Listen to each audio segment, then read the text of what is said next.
Well, good evening, everybody. I have been having a really lovely day, actually. Nikki and I went for a socially distanced walk in the countryside where we prayed together and chatted together, which was brilliant. Managed to mow the lawn, really enjoy God's creation, and at the same time do some praying, some fasting, which isn't quite as much fun. And I'm hoping that you have all had a really good day too. It's a strange sort of time at the moment, and I don't know I've ever experienced anything very much like it.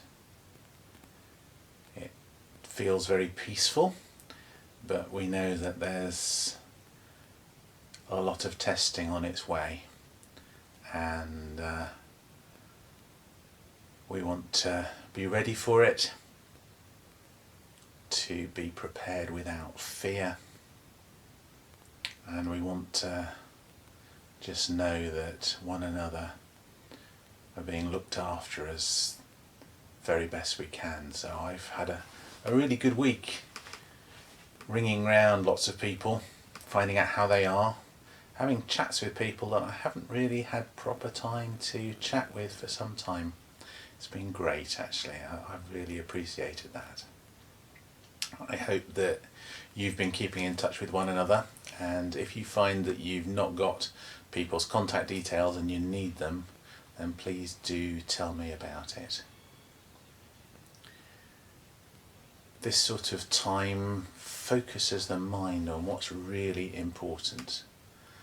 And last Monday and Tuesday I went and visited my parents. My dad's 86 and my mum's 82. It was my father's birthday, so it was great to see him then, and I gave my mum an early Mother's Day present as well, because I knew I wouldn't be able to see her today. And I'm trusting that they're going to be safe, but I don't know for certain. And it might be the last time I see them. I really don't know. But they know Jesus, and I know they know Jesus. They love him. And you really begin to remember and realise how important people are and relationships are. So let's make the most of this time.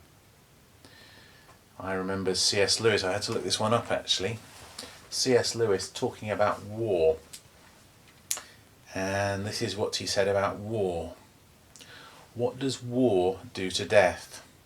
It certainly does not make it more frequent. 100% of us die, and the percentage cannot be increased. But war does something to death. It forces us to remember it. The only reason that cancer at 60 or paralysis at 70 do not bother us as much is that we forget them. All schemes of happiness centred on this world were always doomed to final frustration. In ordinary times, only a wise man can realise it. Now the stupidest of us knows. And I've been thinking, am I ready to die if necessary? And so far I feel that yes, I am, if necessary. But it's difficult because you think, oh, it's only a very small chance that on this occasion I will. But this is the time to really think, come before God and think, am I prepared for death? Do I really believe that Jesus has victory over death? Is actually Jesus the most important person to me? Or am I really just pretending? This is a good time to think about it, I think. One or two people have sent me encouraging messages over the past few days.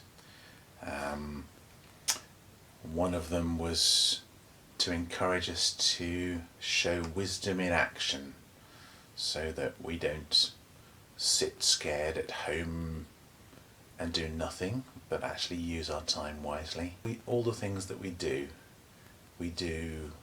using God's wisdom and trusting Him. And someone else showed me Psalm 18, where it's quite an inspiring, quite a long psalm. I'm not going to read it all to you, but it talks about God coming to the help of those who are part of His people. It's well worth a read. Psalm 18, it's also in 1 Samuel somewhere, I think. 1 Samuel 22 perhaps. But Psalm 18 is where you can definitely find it. So let's remember one another, let's encourage one another, let's look out for opportunities to witness to our faith, and let's be strong in Jesus, our Lord, and in His mighty strength. Have a wonderful week, and I hope to speak to all of you again at some point soon. Lots of love from me, and I know Nikki would send her love too. God bless. Bye-bye.